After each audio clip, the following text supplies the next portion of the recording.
muito obrigado, Enio. Me dar a possibilidade de falar do meu sujeito preferido.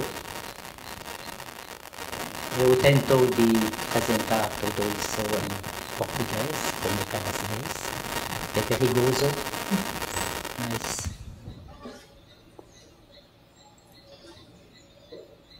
eu vou falar hoje de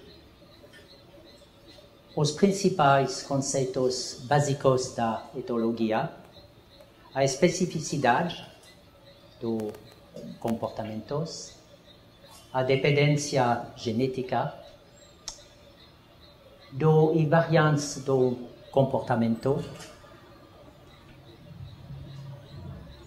da subordinação desses comportamentos a programa de execução para executar, do que é necessário para o comportamento aparecer, o sinal externo e interno, que é estado emocional,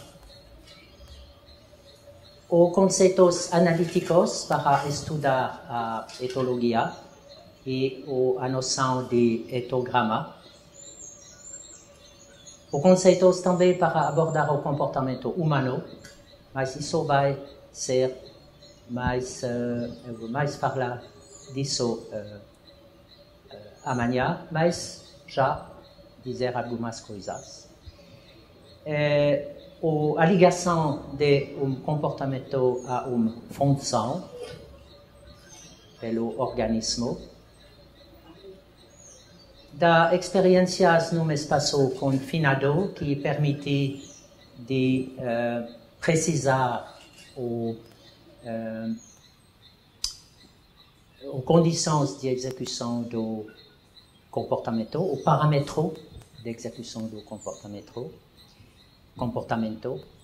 e de conceito-chave que é a ritualização, conceito ligado à etologia social e breve dos contribuintes da etologia no modo de pensamento hoje e mostrar a você os fundadores dessa parte da biologia. Cada espécie tem vários comportamentos que são específicos dela, que são uma evidência relacionados com a morfologia dos indivíduos e o resultado da evolução da espécie. Eles estão associados a situações bem definidas da sobrevivência do animal e da sua espécie. E isso talvez explica por que a etologia se desenvolve tão tarde. Gente, quando olhando um animal, um cavalo, humanos, não vê muitas coisas muito aparentes.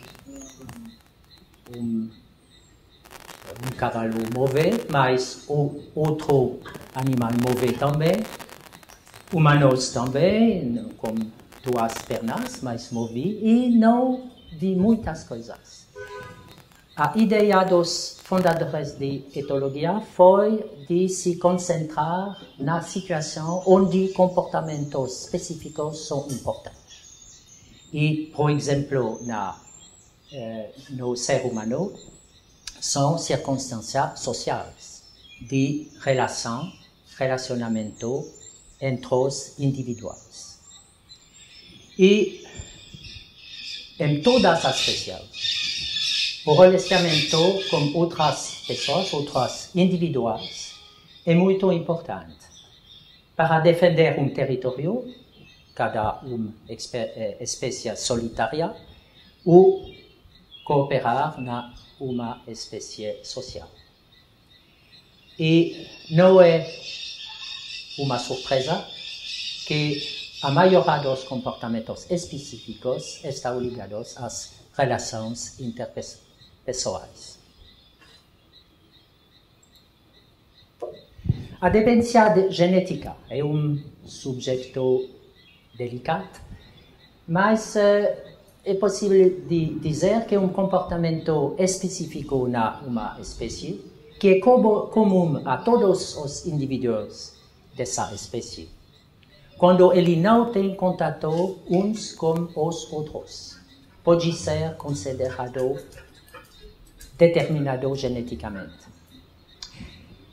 São casos onde é possível de provar naturalmente. A prova é natural quando os jovens não conhecem os genitores. É o caso dos muitos insetos. A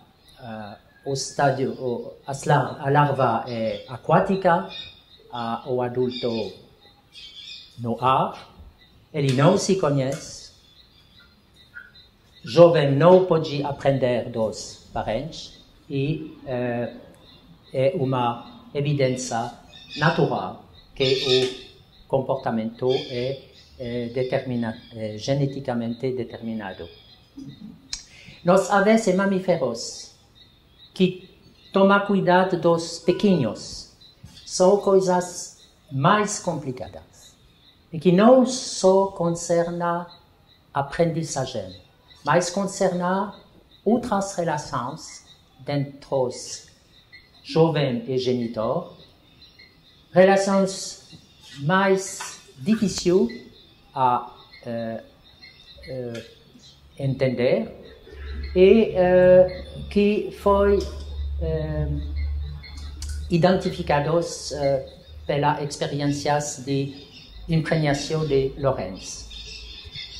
Os patinhos são apegados, têm apego aos pais, seguir os pais, e os pais não aprendem a eles a seguir, mas é uma necessidade que o jovem ser exposado, ser em presença dos pais, dos genitores ou de alguma coisa a momento definido. Isso é conceito muito importante que Lorenz descobriu e que a nível de complexidade diferente existe no ser humano também, explica muitas coisas do desenvolvimento e muitas coisas de falta do desenvolvimento. Todo mundo sabe que crianças que são privadas de afecções, de relações ativas dentro eles e os pais, têm frequentemente problemas. É uma experiência histórica que é interessante, mas trágica, é a experiência do imperador Frederico II no século XIII, o imperador do Santo Império Romano Germânico. E ele se pergunta qual é o idioma original da espécie a época não fala de espécie, mas dos humanos. E ele tinha a ideia que se você não aprende seu idioma, o idioma social onde você vai falar o idioma original. Então, ele coloca, não me lembro quanto, muitas crianças, pergunta que mulheres tomam conta deles, dá a comida, mas não fala eles. Então, o que acontece, essas mulheres não tinham contatos com crianças. Essas crianças não falavam sânscrito ou hebreu, ele morreu. Todos morreram. Ele recebeu boa comida,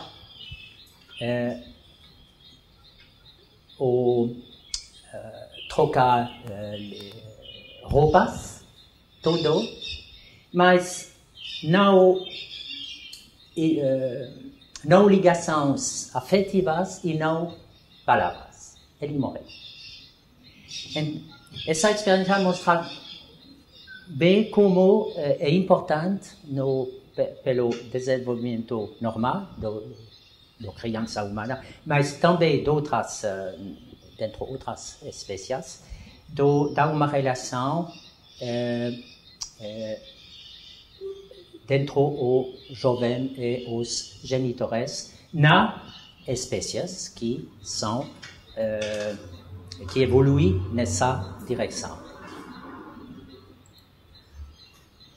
Uma noção importante é a noção que são alguns comportamentos básicos, apelados invariantes do comportamento, que constituem uma espécie de dicionário não verbal específica da espécie. E ele constitui a parte definida geneticamente dos comportamentos, associados a outros comportamentos mais personalizados. E isso explicou porque, olhando se ideia bem organizada ao comportamento do animal ou do ser humano, não vê muitas coisas, vê muitos comportamentos personalizados, mas precisa atenção para ver e compreender os comportamentos, os invariantes dos comportamentos, que, em feito, toma pouco tempo na vida da pessoa. E são muitas, eu vou apresentar dois. No cavalo, por exemplo, a posição das orelhas indica muito, é um invariante do comportamento no cavalo. Orelhas para trás significa hostilidade do animal.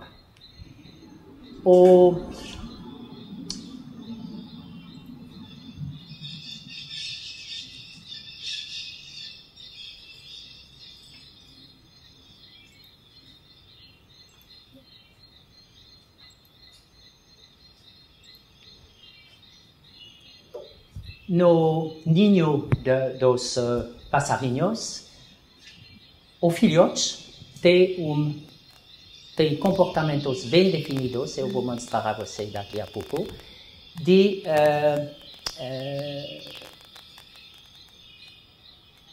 espagar o cu. Pescoço. O pescoço para pedir a comida. Um pequeno peixe, a espinhela,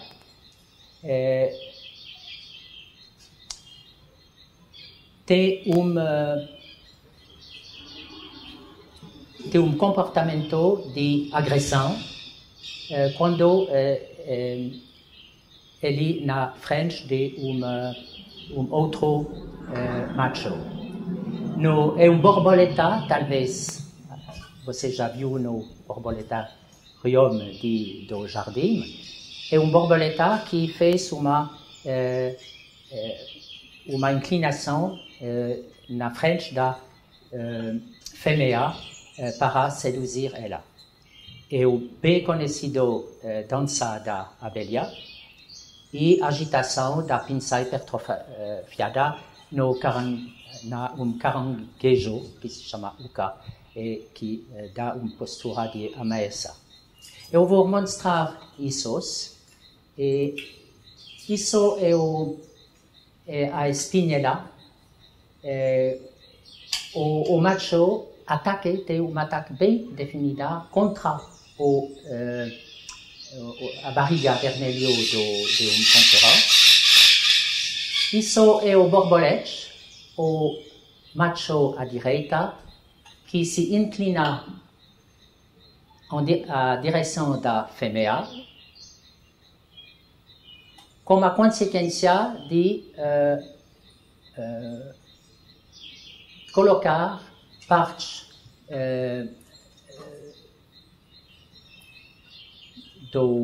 que produz feromona na frente das antenas da fêmea, que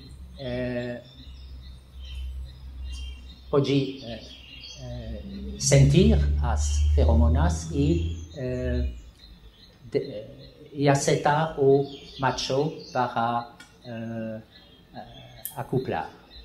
Isso é o diagrama da dança das abelhas. Eu vou mostrar mais um pouquinho depois. Isso é uma postura de ameaça na uma gaivota. Isso é a agitação da pinça hipertrofiada do caranguejo. E isso é o pescoço nessa postura do filhote do passarinho para pedir a comida. Esse diagrama mostra um parâmetro da dança das abelhas. A dança básica é nesta posição, mas pode se tornar num ângulo, e esse ângulo corresponde a um ângulo dentro a comida, o sol e o ninho. Tem outras partes nessa comunicação. Quando ela fez a dança, a abelha fez a dança rapidamente, muitas vezes, e o número de tornos corresponde à distância do abastecimento. Se ele fez um grande número de tornos, com um pouquinho de antropomorfismo, pode dizer que ele é entusiasta, o abastecimento é perto. Se ele torna lentamente, o abastecimento é menor interessante e mais longo.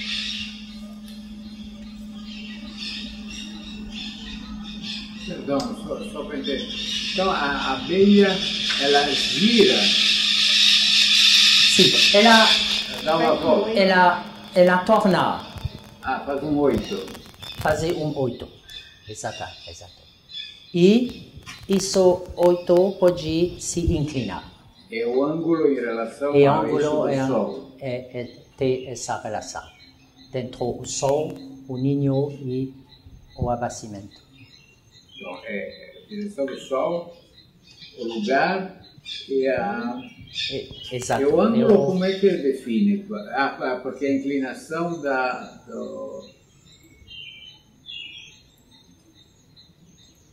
Sim. 80 graus é a inclinação da volta. Eu me perguntei muitas vezes, aparece que uma projeção no Sol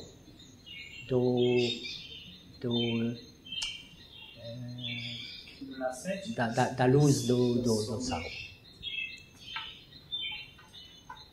Uma direção então do Sol.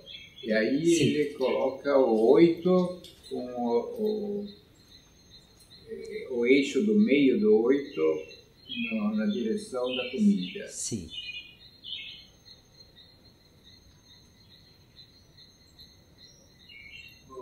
direção do Sol é o nascente ou poente? A posição do Sol no momento. No momento, sempre. É a posição do Sol Sim. no momento da informação. Ou é do direção Não, é uma boa questão. Não sei quando. Ou é a direção, o eixo do Sol. Normalmente, o Sol não é visível quando ela executa a dança.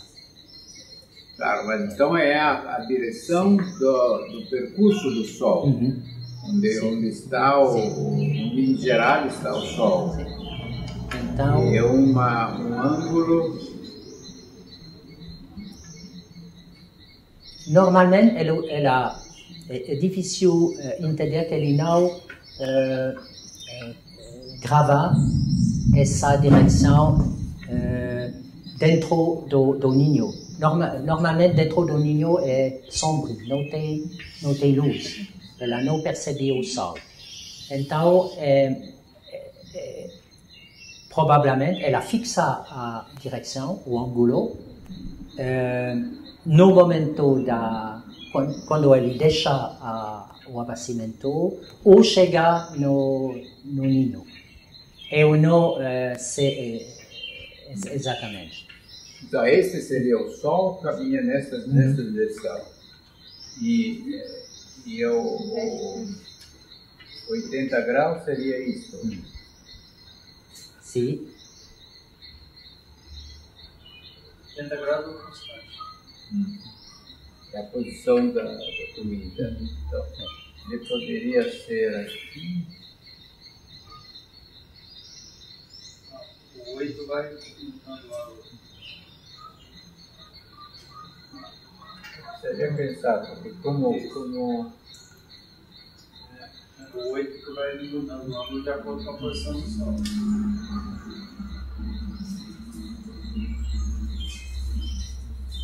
Depende do horário?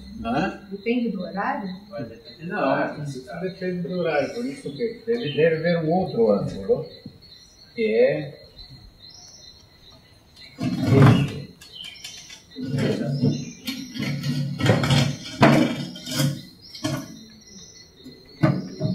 il doit avoir une autre angle, parce que c'est cette version en relation il faut deux angles, je crois. Não tem mas como explicar que ele se posiciona com ângulo? Sol. Ela dança verticalmente. Ela se... O ângulo é no Sol, horizontal, mas ela dança verticalmente.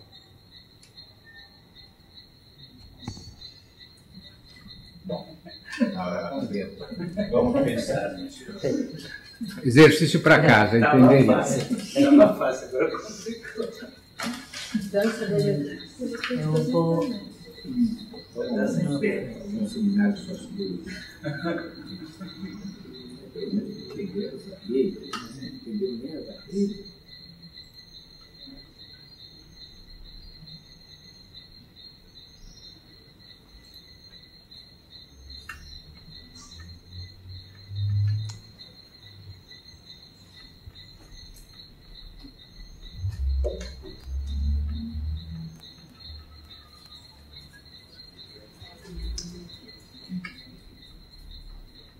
Isso essa tabla resume alguns comportamentos, alguns invariantes do comportamento da espinela, o ataque de rival e a dança do mesmo macho pela fêmea, o pescoço vermelho, que um passarinho apelasido como isso porque o pescoço dele, ele ataca rival quando ele vê o peito vermelho dele. vagalume do sexo masculino voar em direção da fêmea que mostra o padrão luminosa ela não voa, mas mostra esse padrão que atira o mais. Os filhotes de passarinhos, que eu já falei, que pedindo alimentos pescoço espichado e bico aberto para receber a comida. E o comportamento do ganso para empurrar o ovo que vem fora do ninho. E esse comportamento é interessante porque é possível provar que ele é completamente inato. Se você retirar o ovo do ganso, ele continua a empurrar o ovo até o ninho. E o comportamento de fuga dos pequenos filhotes dos patos, que são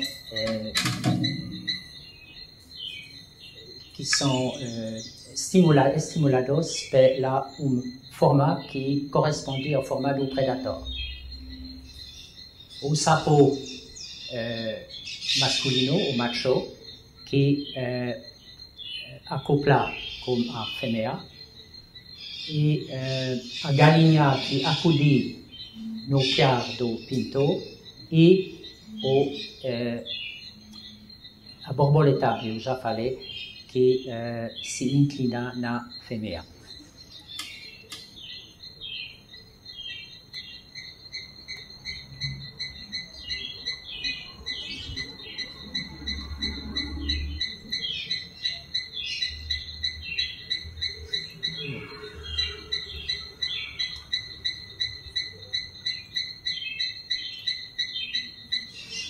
Uma coisa importante é na noção de variantes estando. Eu vou verificar que não tem alguma coisa mais a dizer pelas. Não. É que eles são divididos, os variantes sociais, que são muito importantes, para o homem, o mais importante, são divididos em duas categorias. Uma de rejeição e uma de receptividade. E os equilíbrios sociais, a regulação da agressão, relações entre parentes e jovens, entre os individuais, são o resultado do intercâmbio entre duas categorias. Eu vou mostrar isso a você como ser humano, onde é muito interessante. Os variantes aparecem durante o desenvolvimento do indivíduo, se chama ontogênese, num plano pré-estabelecido como outras caracteres. Não fez exceções a essa regra. Muitas, como já disse antes, muitas requerem exposição a fatores externos, sociais e ambientais para aparecer. E como a impregnação descoberta por Lorenz. E lá é uma coisa muito importante, que pode tomar muito tempo a falar. Essa exposição não é comparada à imitação. É outra coisa que imitação. Muitas vezes é difícil a entender e fazer, separar as duas coisas, mas é bom fixar que entender que são duas noções diferentes que podem se confundir. E, naturalmente, invariantes, como todas as especificações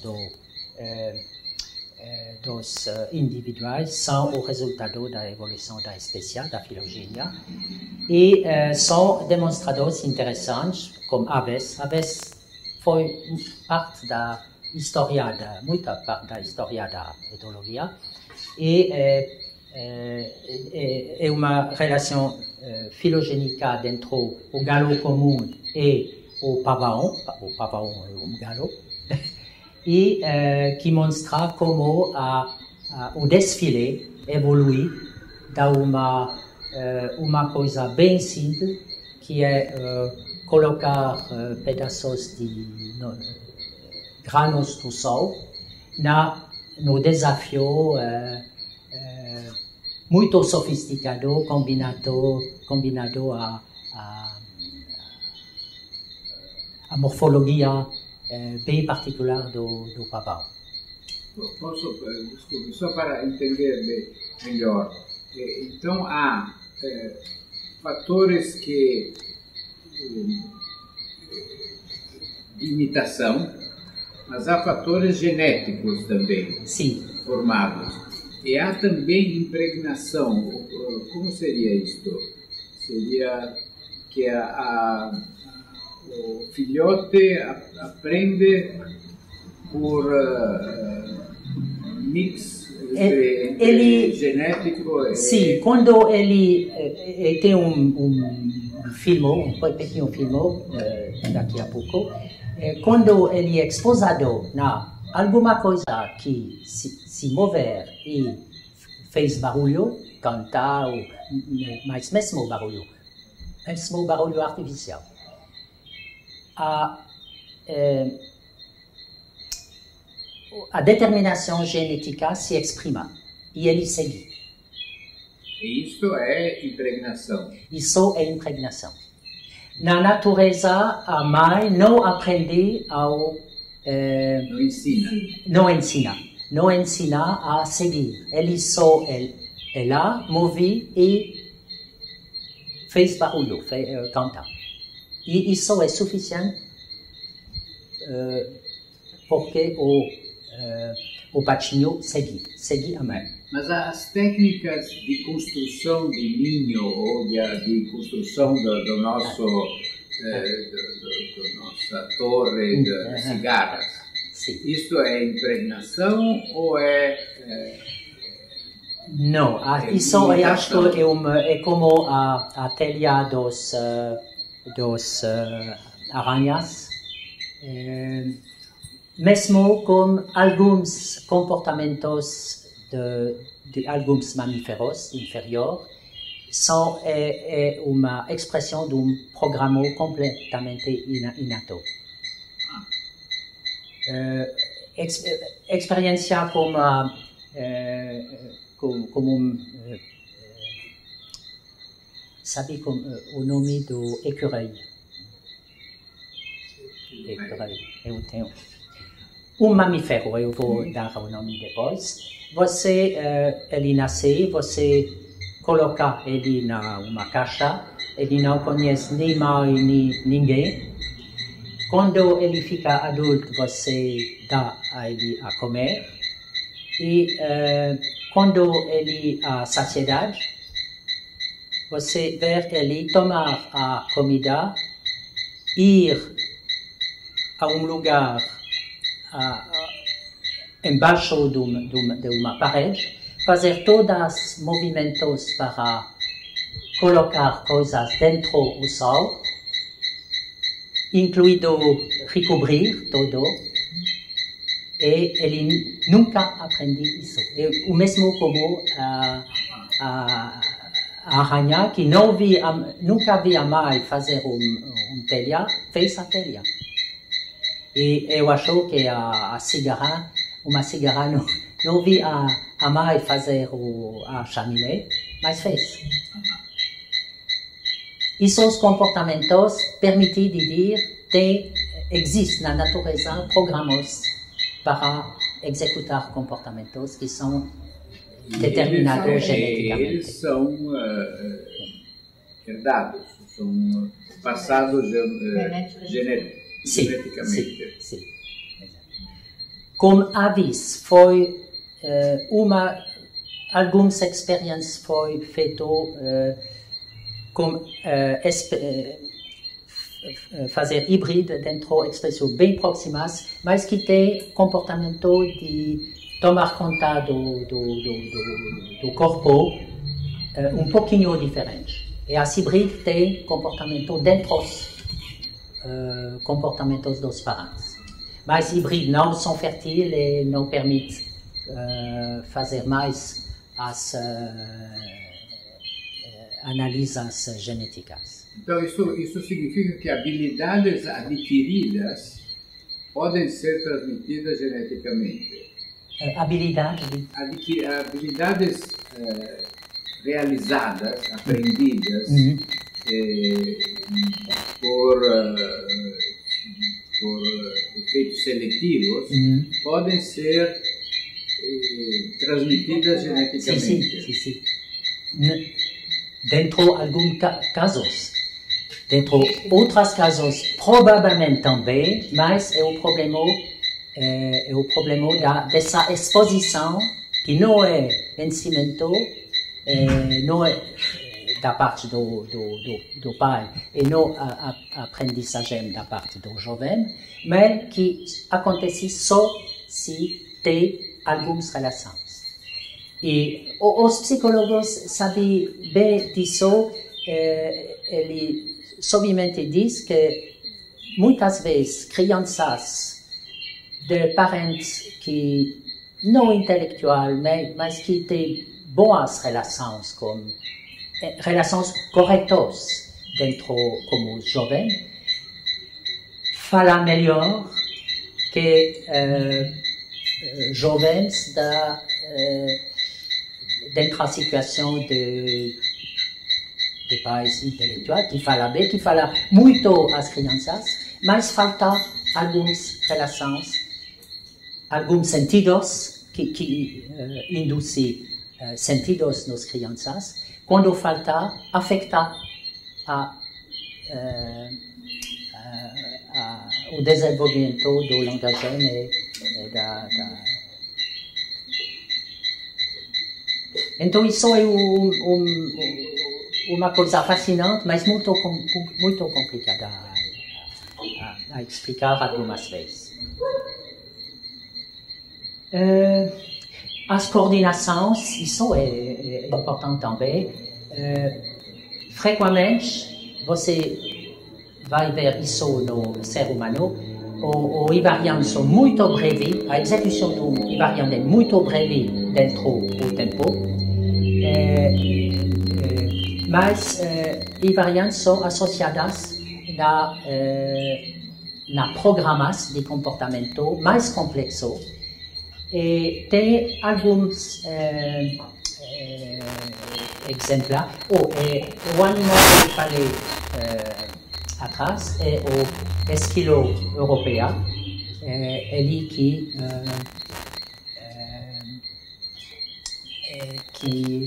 esconder dentro que esconder nas situações artificiais, sem aprendizagem as provisões de nós.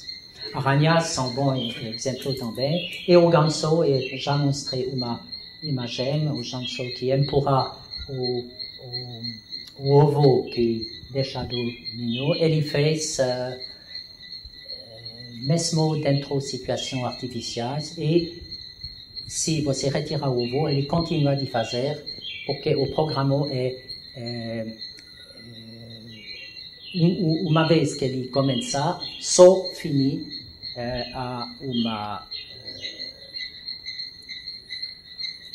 o termo do tempo determinado.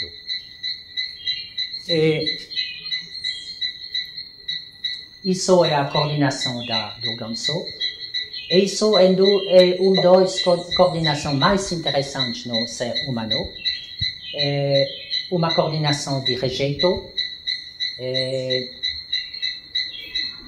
que consiste a inspirar e expirar, levantando os lábios. Isso. Fechar os olhos e expirar repentinamente a cabeça para trás. Essa coordenação é muito interessante para muitas razões. Ele foi verificada no mundo inteiro quando etólogos examina comportamentos dentro civilizações que não tinham relações dentro os e ele é implicada na conceito muito interessante que é a diferenciação social. Parte dessa coordenação se cultura dentro de diferentes sociedades. Na grega, por exemplo, e muitas pessoas falam da negação grega, mas que é uma parte dessa sequência, dessa coordenação.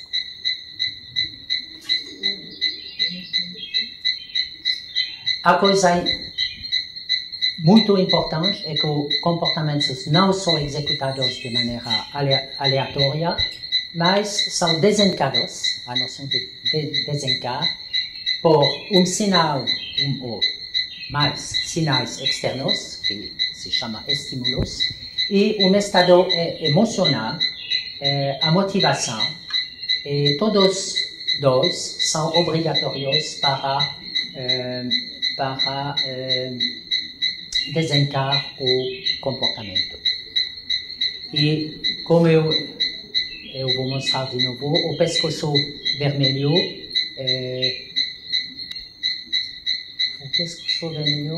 sim, isso é o pescoço vermelho. Ele precisa dessa peito vermelho para atacar outro macho. É o estímulo para a ataque. Pelos filhotes de passarinho, uma forma correspondendo à forma dos pais é necessária também. A barriga vermelha da espinelha é o estímulo pela ataque e o padrão luminoso da vagalume é o estímulo para mover o macho na fêmea e se acoplar. Sinal pode ser inibitor, isso é interessante também.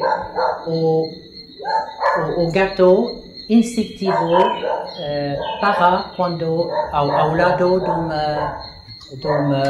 de uma parede. E experiências forfeitas, representado aqui, onde o gato é colocado no desenho que representa na perspectiva a diferença de altura e ele para.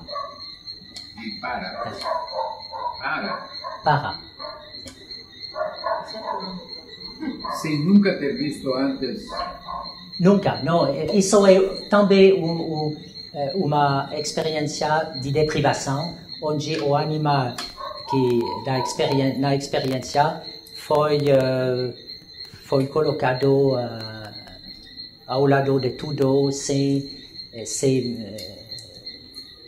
os pais, e sair ao momento da experiência.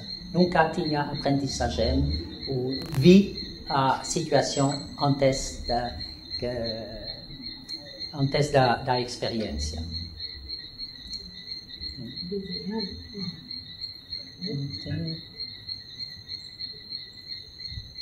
Sim, acho que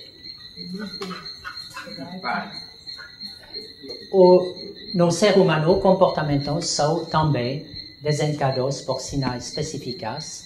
É a mesma estrutura, a mesma organização.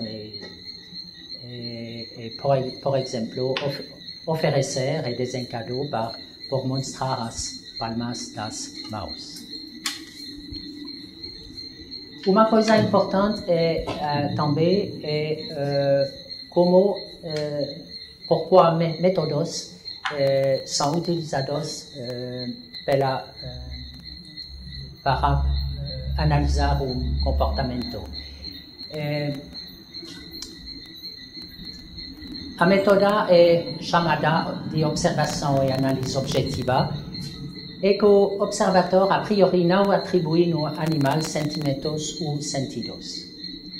E, então, estudo comportamental começa pela criação de catálogo de comportamentos. Você observa o animal nas situações bem definidas. Isso é muito importante. Se você observa qualquer animal ou homens, seres humanos, a qualquer momento, você provavelmente não vai ver alguma coisa. Na situação bem definidas e nesta situação constituir, notar todos os comportamentos do animal. E esse catálogo de comportamentos é chamado etograma e ele constitui o repertório do comportamento do animal. Depois, os invariantes são identificados e o papel de cada é determinada por uma relação causal entre o seu desempenho e o efeito que ele produz. Por exemplo, quando o metólogo olha a espinelha, ele vê a dança do mal e, olhando, ele vê que essa dança provoca uma outra dança da fêmea que finalmente segue o mal no ninho, na espelha. É o macho que prepara o ninho pelos ovos. Isso é um exemplo de etograma no cavalo que foi bem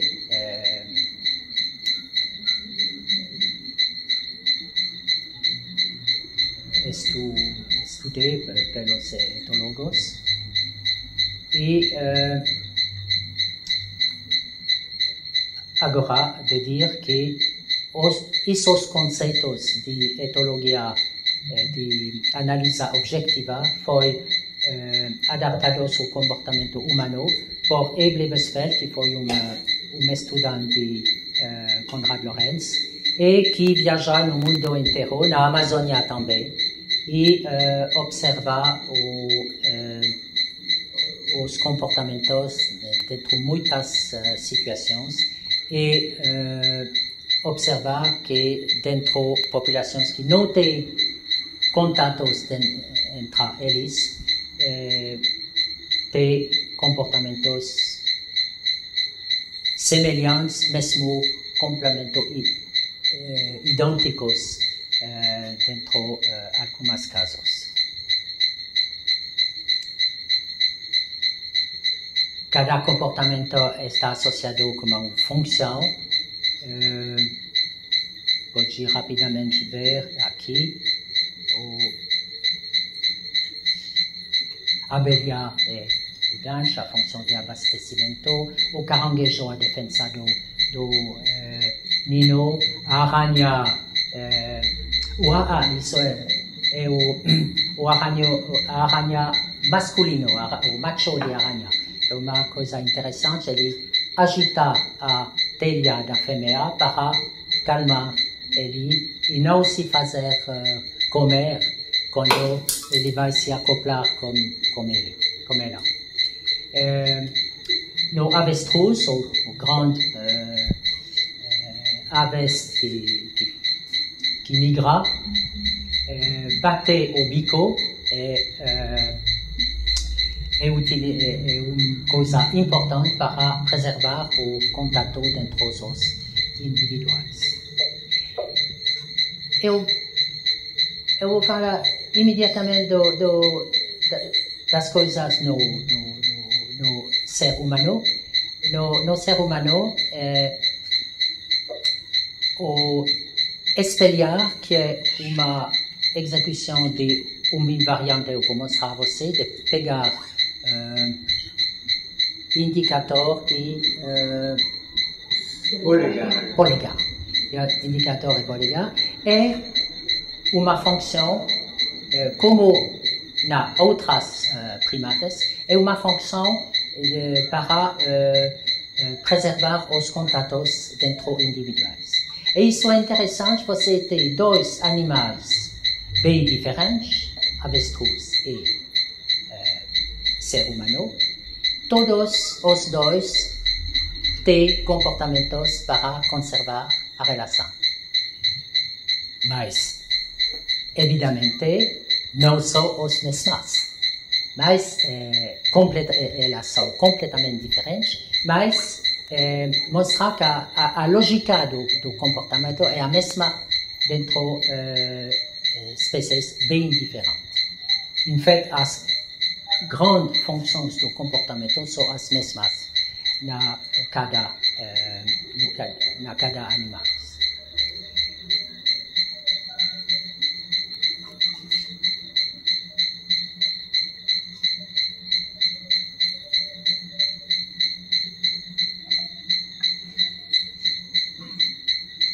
Isso é uma outra coisa importante.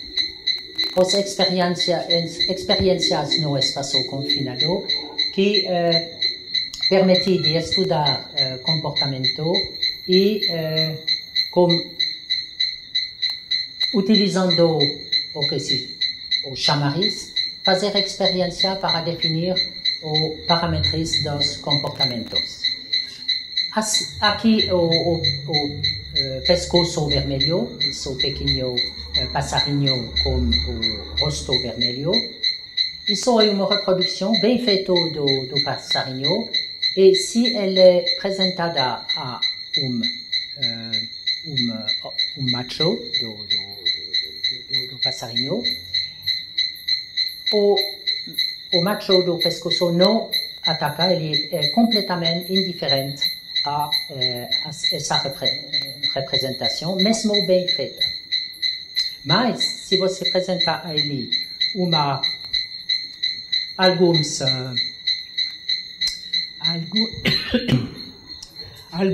penas mais cor em vermelho, ele ataca. Água.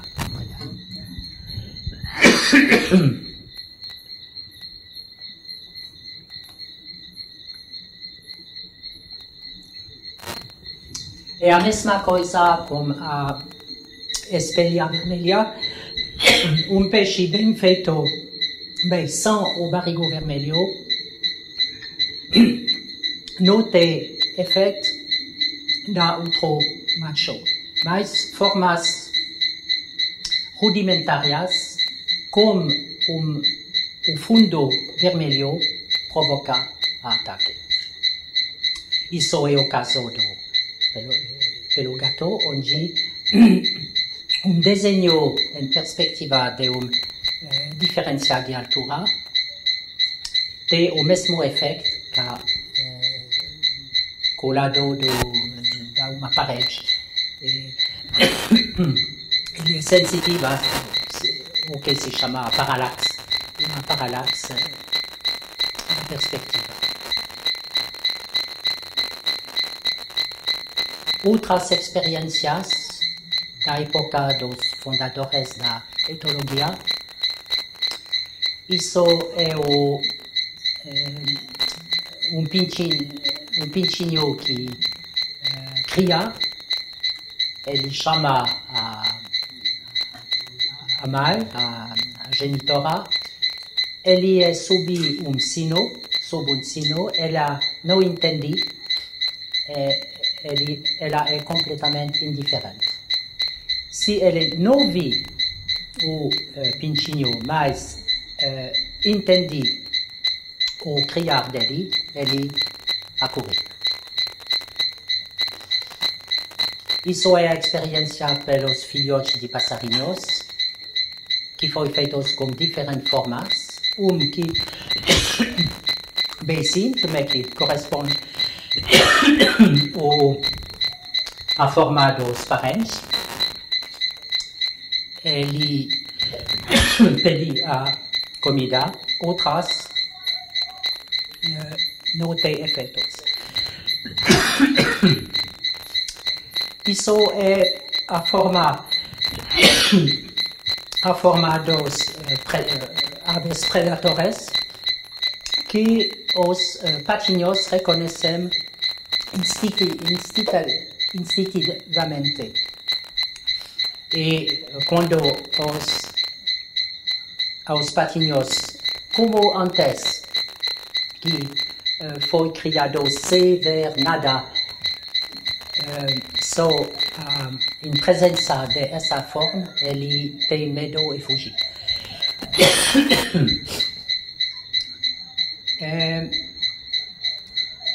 Eu vou mostrar uma vídeo que mostra o comportamento dos sapos e experiências para identificar a significação do cri dos sapos e cri que indica a outros, que dá informação na força dos sapos. Eu vou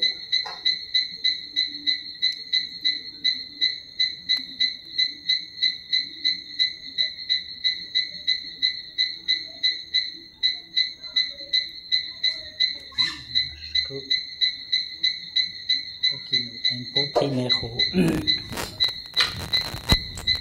som e isso e o som é aqui.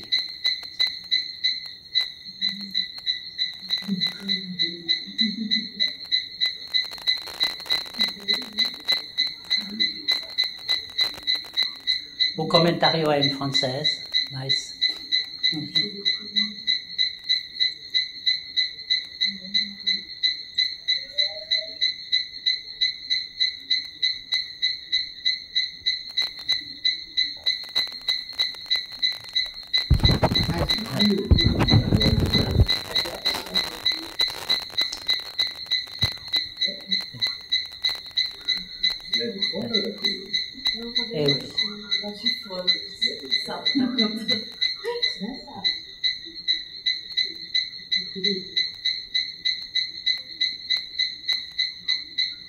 ele registra o som de dois sapos, pequena e grande.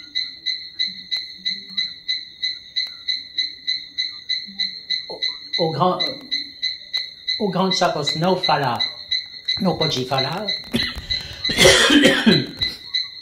mas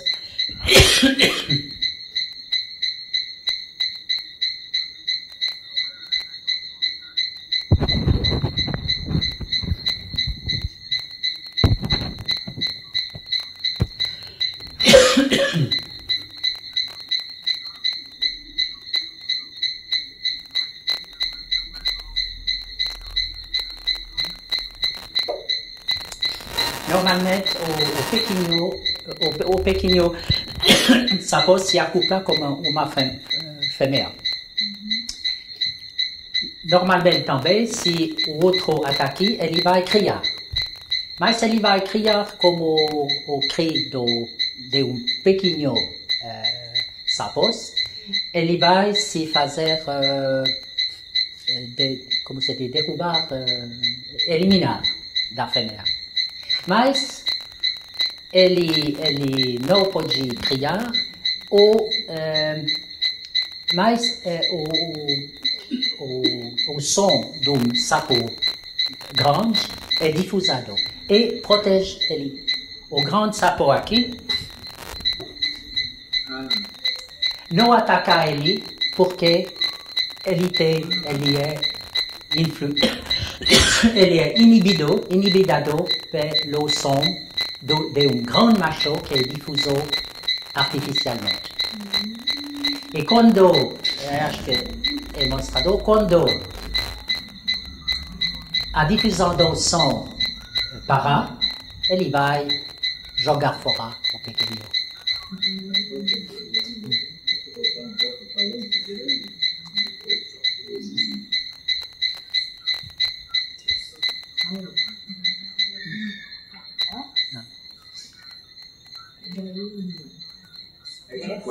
Isso é sem o som. Sem o som. Sim, quando o som desaparecer, Ele ataca. o pequeno, para o pequeno acabou. E para terminar, eu vou mostrar a você filme que ilustra a noção de impregnação.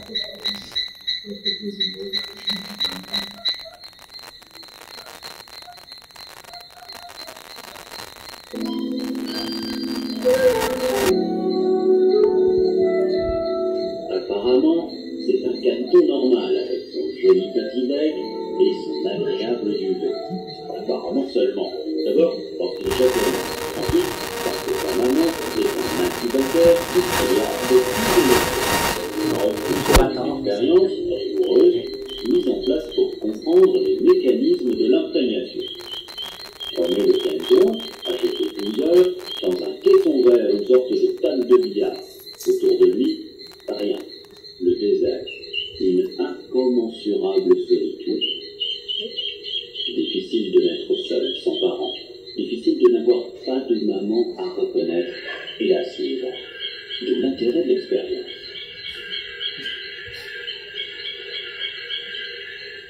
Ceci est un chien mécanique, rien à voir avec une canne. Et pourtant, regardez bien.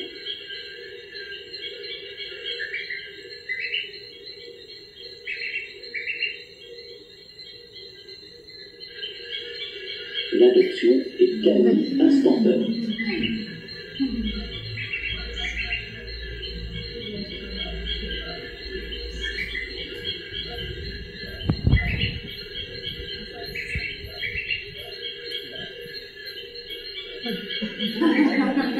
Je t'aime, moi non plus.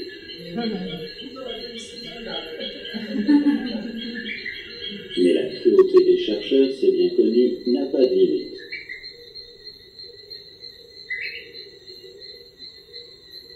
L'angoisse du quelque plus, d'ailleurs.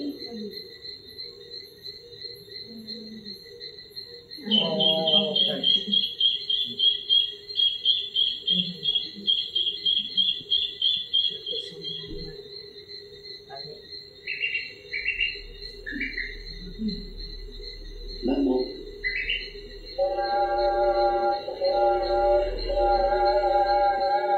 Deuxième expérience, deuxième canard. Décidément, c'est certainement parce que l'amour est aveugle qu'on prend toujours un train pour quelque part. Mais si le canard est toujours derrière, c'est peut-être aussi qu'il l'a entendu siffler 3 fois ou davantage. Alors, on change de canton et on recommence en silence.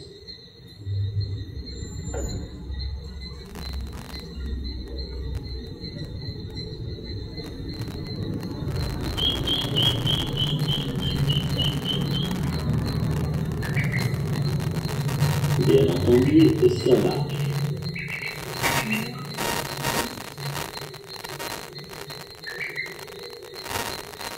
Et on va plus loin, on passe au vivant.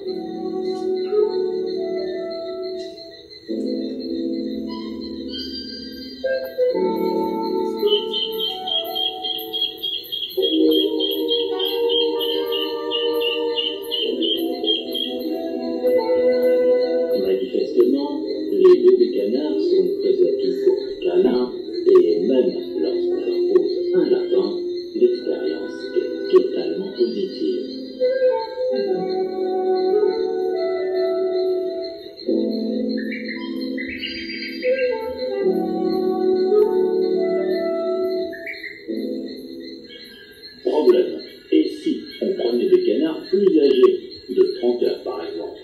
Même condition d'expérience, mais cette fois-ci, c'est l'échec.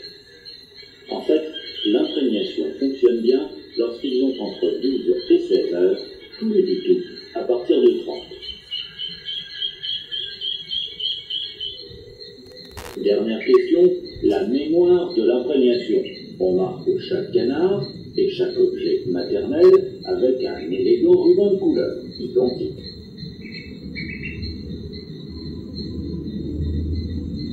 Après 24 heures de solitude, on les remet ensemble.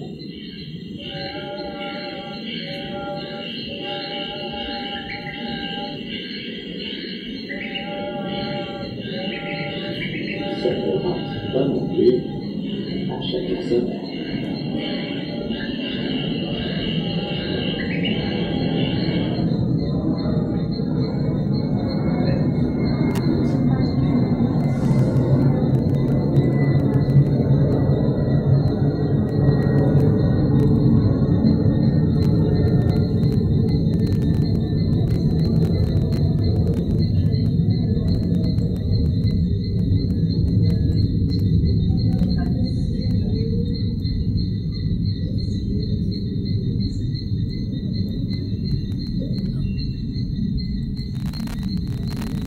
Impressionante, não? Então, você viu, mover e barulho, senão não te apegou, e tempo bem limitado dentro do patinho 12 e 16, 12 e 20. E não tem nunca efeito depois 30. 12 a 20 horas. Sì, è brevi. Deve ser para impregnação. Secondo dia. Não serve.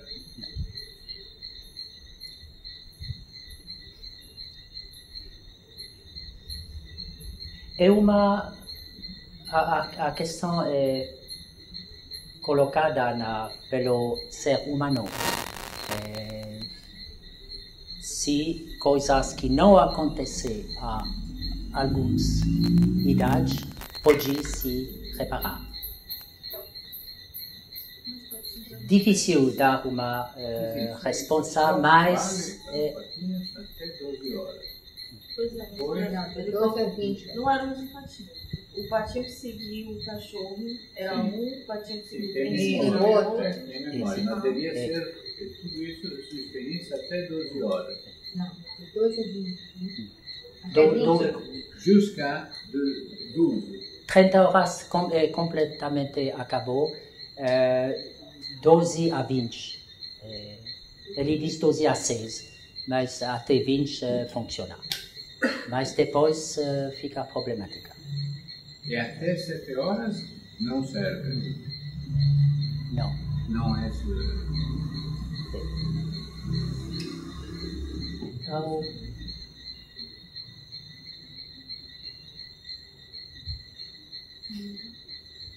Então, o próximo grupo de monitores pega ele bem pequenininhos e impregna logo até 7 horas, 7 meses, assim, caminhando, já levamos lá para o... Depois não adianta mais. Bem brevemente, algumas palavras nessa noção importante da ritualização, que consiste ou que muitos comportamentos sociais, como desfile ao momento da reprodução e de acoplamento, são derivadas de comportamentos para tomar conta do próprio individuais. Então, são geralmente comportamentos pela comida ou comportamentos para tomar conta do tratamento corporais. E nos aves de água, como patinhos, foi bem observado e muitos comportamentos de tratamentos corporais são incorporados na sequência de desfile do partenario sexual. E é exemplo na espécie humana, como comportamento, eu vou falar depois do comportamento da puxar a língua, que é comportamento, dos comportamentos básicos feitos para todas as crianças e se encontra dentro todas, em feito, sociedades atrás do mundo, e não é muito utilizado socialmente, só 2, 3 comunidades são conhecidas, e dentro deles os Maori de Nova Zelândia. E isso, à esquerda é guerreiro de Maori, e é admitir que esse comportamento tem origem dele no bem cedo na vida, quando ele é comportamento de puxar o peito à saciedade do bebê, quando ele já comeu suficientemente. Tem uma famosa fotografia de Einstein também. Sim. E eu acho que não é. É na página de senha de Hotmail, foi talvez uma menina japonesa que puxaram. Então, é muito. No desenho de crianças, é muito executado muitas vezes, quando crianças são chateadas, desenhar estando chateados, ele representa pessoas com uma língua puxada. É muito. Puxado que Isso são os fundadores. Isso é Tim Bergen, que fez experiências muitas básicas e interessantes, simples, maravilhosas experiências. Lorenz, todo mundo conhece Lorenz, ele descobriu o conceito de impregnação. Von Frisch foi o descobridor da dança das abelhas, e Ebersfeld, aluno de Lorenz, o fundador de etologia humana. Então, eu acho que você acha. Não, vamos na próxima quinta-feira. Não amanhã. Não amanhã, quinta da semana próxima. Porque não era amanhã, não. Sim. Não era possível. Ótimo, então, muito obrigado. Eu obrigado a você de suportar minha adaptação tão problemática na sua... Mas essa é uma exceção na etologia, porque com mais de 60 anos ainda se pode aprender etologia e ensinar em português para falar. É um bom exemplo, não precisa ser pequeno. É bom exemplo, mas talvez um pouquinho difícil para os que escutam. Claro.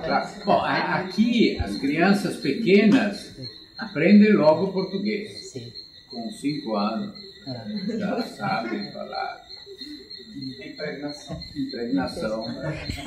Mas impregnação para mim acabou. Parabéns, você fala muito bem o português.